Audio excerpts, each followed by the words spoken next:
Hi everyone, in this video I will show you how to create Gmail account without phone number.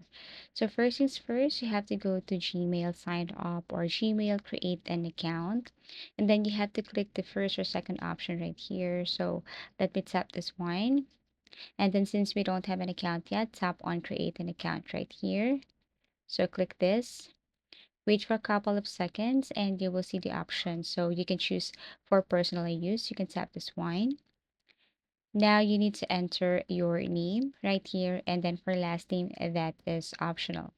Make sure also that it's correct so you can review. And then once done adding your first name and last name, what you're going to do is you have to tap on the next button below. Click this one. And then here you need to add your birth date. Okay, so make sure also it's correct. And then below is the gender. So for the gender, you have your option. So for me, I choose female and then tap on next. Wait for a couple of seconds again, and here are the options. You can use your email address if you have already, but since we are just new and creating an account, you can choose from this or create your own. So I have selected create your own email and then create my own email right here. Sometimes if it's not available, then Gmail will notify you. So you need to create a new one like this.